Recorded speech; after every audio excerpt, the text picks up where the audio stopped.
السلام علیکم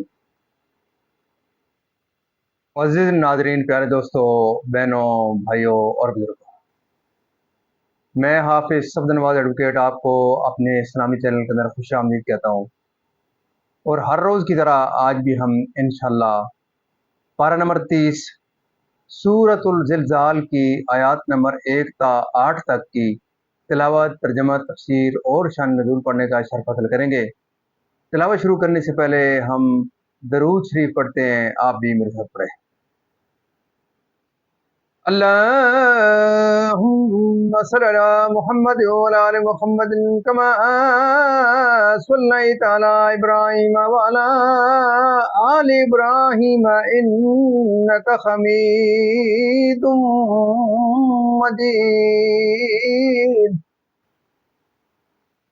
اللهم بارك على محمد وعلى آل محمد كما باركت على إبراهيم وعلى آل إبراهيم إنك حميد مجيد أما بعد فأعوذ بالله من الشيطان الرجيم بسم الله الرحمن الرحيم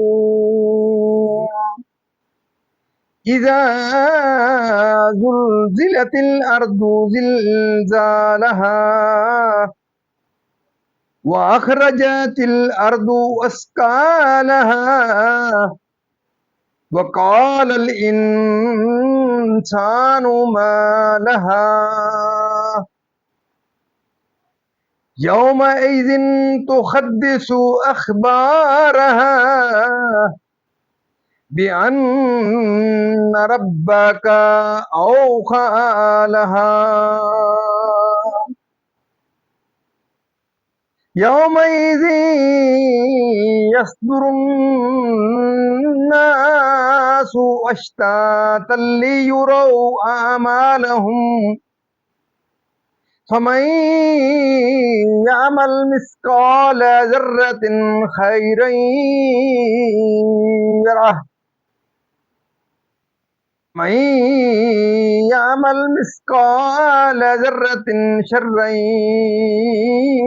يره صدق اللہ العظیم۔ ترجمہ: سورہ زلزال مدنی ہے۔ اللہ کے نام سے شروع جو نہایت مہربان رحم والا۔ اس میں 8 آیتیں اور 1 رکوع ہے۔ جب زمین تھرتھرا دی جائے جیسا اس کا تھرتھرانا ٹھہرا ہے، اور زمین اپنے بوجھ باہر پھینک دے اور آدمی کہے اسے کیا ہوا، اس دن وہ اپنی خبریں بتائے گی۔ اس دن وہ اپنی خبریں بتائے گی اس لیے کہ تمہارے رب نے اسے حکم بھیجا۔ اس دن لوگ اپنے رب کی طرف پھریں گے کئی راہ ہو کر، تاکہ اپنا کیا دکھائے جائیں۔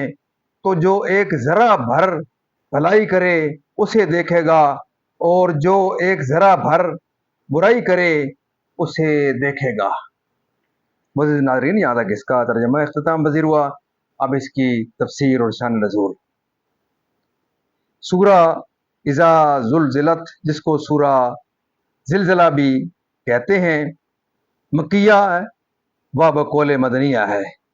اس میں 1 رکوع، 8 آیتیں، 35 کلمے اور 139 حرف ہے۔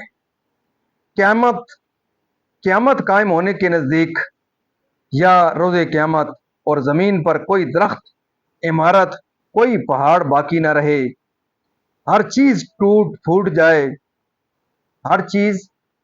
پھوٹ جائے، یعنی خزانے اور مردے جو اس میں ہیں وہ سب نکل کر باہر آ پڑیں، کہ ایسی مضطرب ہوئی اور اتنا شدید زلزلہ آیا کہ جو کچھ اس کے اندر تھا سب باہر پھینک دیا، اور جو نیکی بدی اس پر کی گئی سب بیان کرے گی۔ حدیث شریف میں ہے کہ ہر مرد عورت نے جو کچھ اس پر کیا اس کی گواہی دے گی، کہے گی فلاں روز یہ کیا، فلاں روز یہ، کہ اپنی خبریں بیان کرے اور جو عمل اس پر کیے گئے ہیں ان کی خبریں دے۔ موقف حساب سے کوئی دہنی طرف سے ہو کر جنت کی طرف جائے گا، کوئی بائیں طرف سے دوزخ کی طرف، یعنی اپنے اعمال کی جزا۔ حضرت ابن عباس رضی اللہ تعالی عنہما نے فرمایا کہ ہر مومن و کافر کو روز قیامت اس کے نیک و بد اعمال دکھائے جائیں گے۔ مومن کو اس کی نیکیاں اور بدیاں دکھا کر اللہ تعالیٰ بدیاں بخش دے گا اور نیکیوں پر ثواب عطا فرمائے گا، اور کافر کی نیکیاں رد کر دی جائیں گی کیونکہ کفر کے سبب اکارت ہو چکی اور بدیوں پر اس کو عذاب کیا جائے گا۔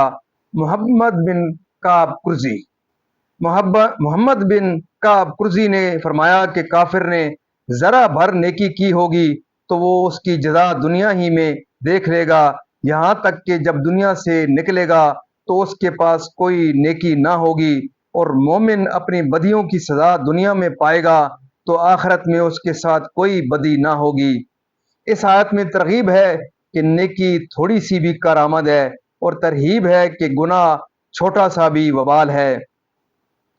بعض مفسرین نے فرمایا ہے کہ پہلی آیت مومنین کے حق میں ہے اور پچھلی کفار کے۔ معزز ناظرین، اللہ تعالیٰ کے فضل و کرم سے آج تک یہاں تلاوت ترجمہ تفسیر اور اس کا شان رسول اختتام پذیر ہوا۔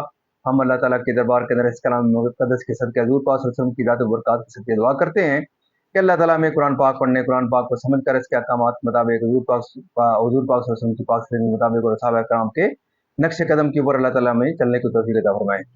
اللہ تعالیٰ تمام پریشانیاں دور فرمائے، تمام بیمار کو شفا کاملہ عطا فرمائے، تمام مرحومین کو اللہ تعالیٰ جنت الفردوس میں اعلیٰ و بالا مقام عطا فرمائے۔